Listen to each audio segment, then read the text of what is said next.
안녕하세요. 하도 답답하고 열불나서 이곳에 글이라도 적어봅니다. 대나무 숲이라고 생각하고 말하겠습니다.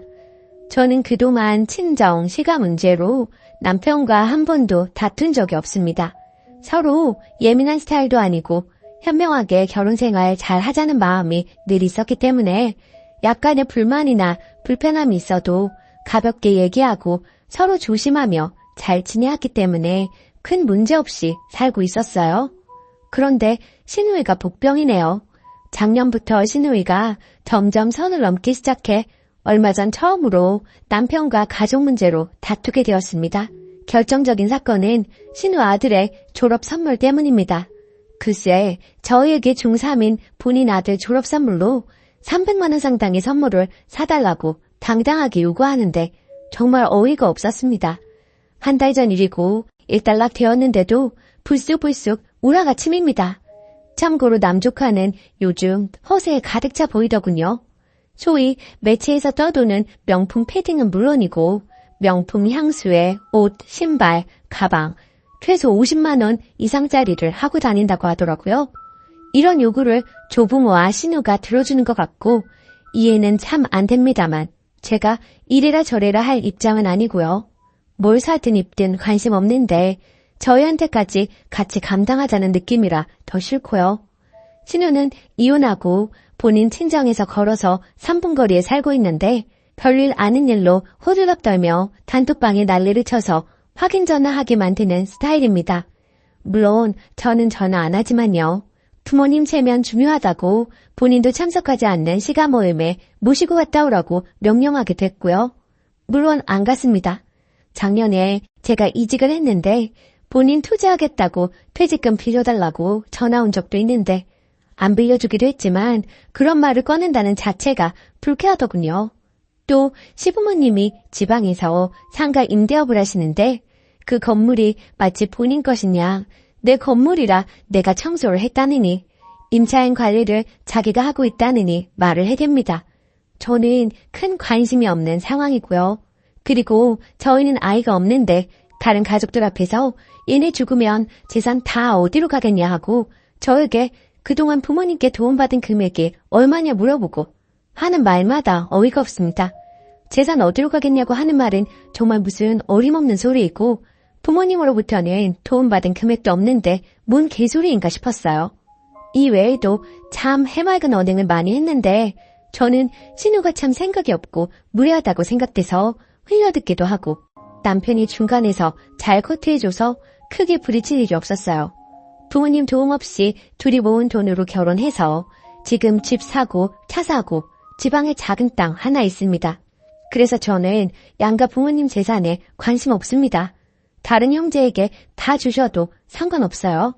물론 다 받은 쪽에서 부모님 모셔야 한다고 생각합니다. 그런데 돈 모을 때 보태준 거 하나 없고 부모님께 받은 건 제일 많은 신우가 자기 자식 졸업 선물에 국가의 선물을 당당히 요구하니 정말 이게 뭔 일인가 싶고 기가 막혀요. 감정이 주체가 안 돼 우리가 이혼하게 된다면 아마 신우 때문일 거라는 악담을 퍼부으며 오랜만에 대판 싸웠습니다.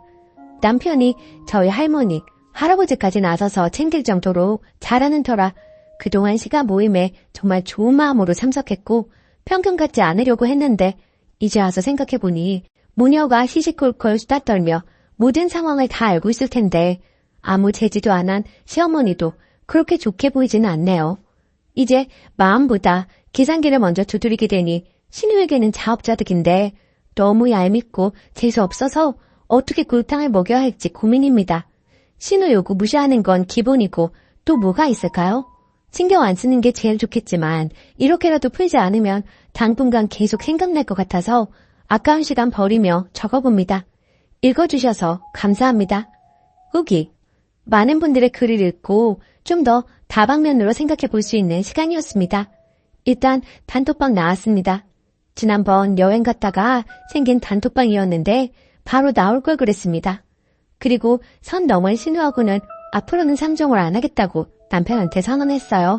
남편도 자기 누나가 얼마나 개념 없이 굴었는지 알기 때문에 더 이상은 말을 안 하네요. 그리고 말씀 주신 대로 앞으로는 시어머니 건물에도 관심 좀 가지려고 합니다.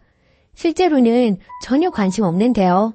그게 신우에게 최대한의 골탕이라면 각서라도 받아서 부모님 건물에 관심 있는 척 해야 할 것 같다는 생각이 드네요. 이야기 들어주셔서 감사합니다. 댓글. 저도 주변에 시댁에 이혼한 형님이 있는 친구가 둘이 있는데 진짜 하나같이 똑같네요. 한 친구는 신우는 괜찮은데 조카가 선을 넘는다고 했어요.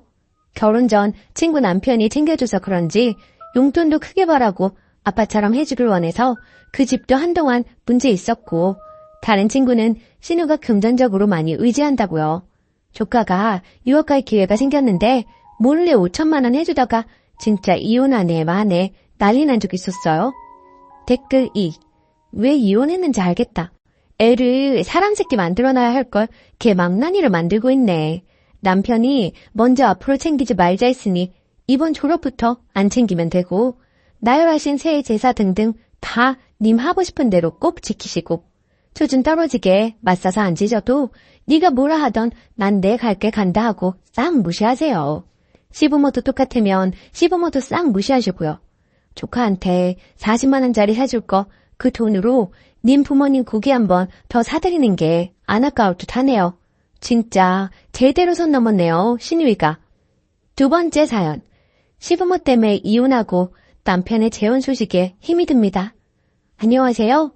속상한 마음에 제 이야기 좀 해볼까 합니다. 시부모님, 특히 시어머니 문제로 저희는 결혼 생활 내내 힘들었습니다.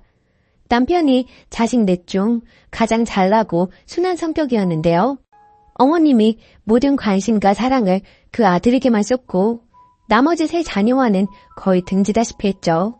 차별 문제는 아니고 당신의 특이한 성격 때문에 자식들 각자와 갈등이 있었고, 남편은 그 중에서 그래도 그 별난 성격을 다 받아준 자식이었죠. 저는 불행히도 그 사랑하는 아들의 아내였고요. 아들에게 여자친구가 생긴 것을 아는 순간부터 피가 거꾸로 솟는 것 같았다는 분인데 시어머니가 되고는 오죽하셨을까요?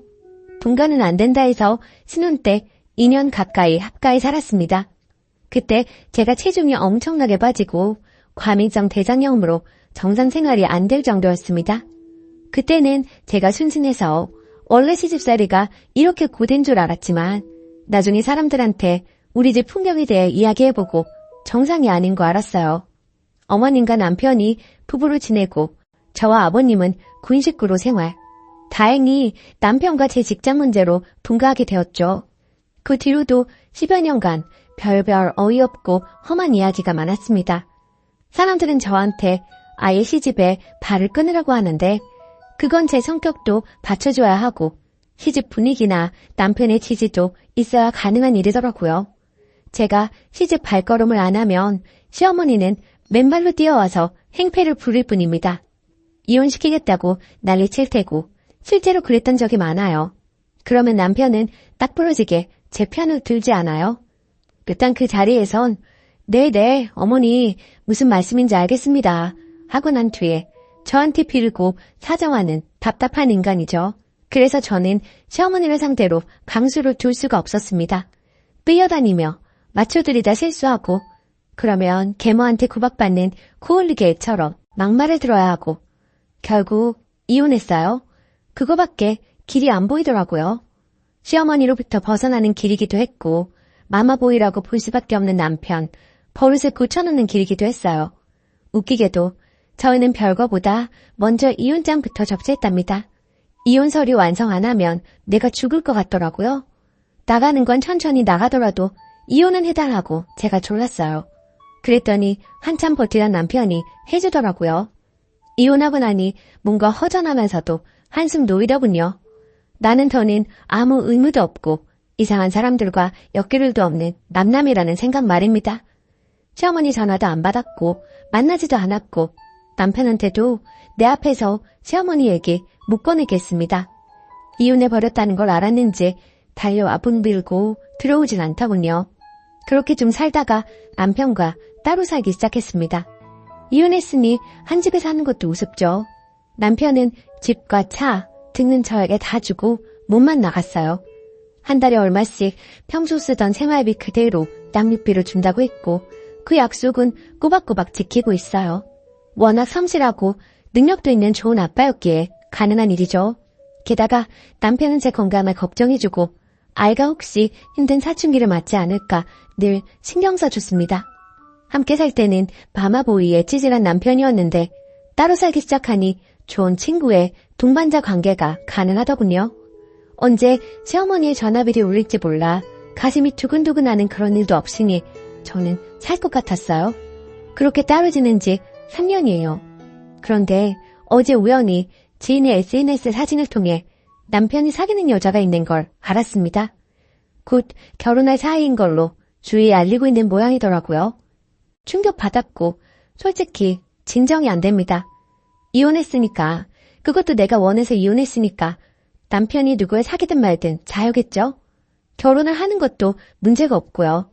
그런데 왜 이렇게 막막하고 억울할까요? 우린 남녀로 사이가 멀어져 헤어진 사람들이 아닙니다. 우리 둘 사이의 일로는 한 번도 싸워보지 않았어요. 늘 시어머니, 시집 식구, 시집 행사 그런 걸로 다퉜었죠. 그리고 대부분 남편과 그의 가족들이 내게 잘못했었고 나는 참다 두 손 들고 나온 것뿐이에요. 그 뒤로도 우린 아이의 엄마 아빠로 잘 지내왔습니다. 제 자신, 재혼이나 이성교제로 전혀 생각하지 않았기에 남편도 지금의 상황에 충실할 생각인 줄 알았습니다. 다른 사람을 소개받고 사귀고 결혼 준비까지 하는 줄은 정말 몰랐어요. 저한테 건강 챙기라고 건강 잃으면 안 된다고 말했던 건 그저 뜻없는 인사말에 불과했던 걸까요? 함께 살 때 남편은 늘 말했습니다. 어머님 사셔봤자 10년이라고 우리가 환갑되기 전에 돌아가신다고요. 그때가 되면 우린 누구보다 자유롭고 평화롭게 노년을 즐길 수 있다고 했습니다. 물론 제가 그 시간까지 참아내지 못하고 뛰쳐나오긴 했지만 남편과는 언제나 동반자로 남을 줄 알았던 겁니다. 남녀는 아니어도 동지로 남을 줄 알았는데 남자는 그게 아니었나 봐요. 자기는 어머니 때문에 어차피 어떤 여자와도 행복하게 살 수 없다더니 그것도 빈말이었나 봅니다. 그런 어머니를 포용 혹은 인내할 수 있는 좋은 여자를 만난 걸까요? 그 고통스러운 길을 한 번 더 가보고 싶을 만큼 좋은 사람을 만난 걸까요? 이혼을 후회하는 건 아닙니다. 지금 되돌아간데도 계속 더 참고 살지는 못해요. 그 집에서 나오긴 나와야 해요. 그러나 헛된 기대나 비현실적인 그림을 그리며 이혼을 감행했다는 게 부끄럽습니다. 이혼이 얼마나 결정적이고 냉엄한 것인지 모르고 당장의 고통과 구속을 벗어날 수 있는 마법의 지팡이로 생각했습니다. 제가 어리석었네요. 애초에 결혼할 때 남자 본인만 보지 말고 두 가족을 봐야 했습니다. 가족이 괴롭히면 두 사이가 좋을 수가 없어요. 다 식어버리고 썩어버리죠. 그리고 남녀의 인연보다는 부모 자식의 유전자와 혈연이 더 무섭다는 거 뼈저리게 깨달았습니다. 당분간은 참 아플 것 같아요. 이야기 들어주셔서 감사합니다. 댓글 1. 아직도 착각하고 계시네요. 시어머니 때문에 이혼한 거 아니고 남편 때문에 이혼한 거예요. 남편이 자기 가정이 더 중요했으면 시어머니 차단하고 자기 가정 지켰겠죠. 남편은 아무 잘못 없다고 생각하니 미련이 남는 거지만 쓰니는 재산도 아이도 양육비도 다 받은 상태에서 원망할 이유도 없고 무엇보다 전 남편도 다른 여자랑 결혼하면 전이랑 다르게 살 수도 있을걸요. 여자한테 푹 빠져 시어머니 차단할 수도 있고 이혼하고도 우리 사이는 문제없어. 아직도 내 남편이라고 혼자 과거에 머물러 있지 말고 현실을 받아들이셔야 할 것 같아요. 댓글 2. 이런 마음이 드는 쓰니가 이해도 가는데 봐도 너무 매정하게 말씀하시네. 남편과의 이혼이 부부 문제가 아니라 시모 때문이었기에 이혼은 했어도 좋은 감정은 그대로 남아있을 수 있죠. 그렇다고 쓰니가 깽판을 치겠다는 것도 아니고 속상한 마음 드는 거야 이해도 되구만요. 본인들은 뭐 맺고 끊고 칼같이들 사나 몰라? 집 차도 이혼 안 했으면 어차피 쓰니가 누리고 살던 거고 시모가 무슨 짓을 하던 집 차만 주면 가만히 닥치 하는 건가요? 사람도 진짜 모질다. 힘내세요. 오늘의 사연은 여기까지입니다.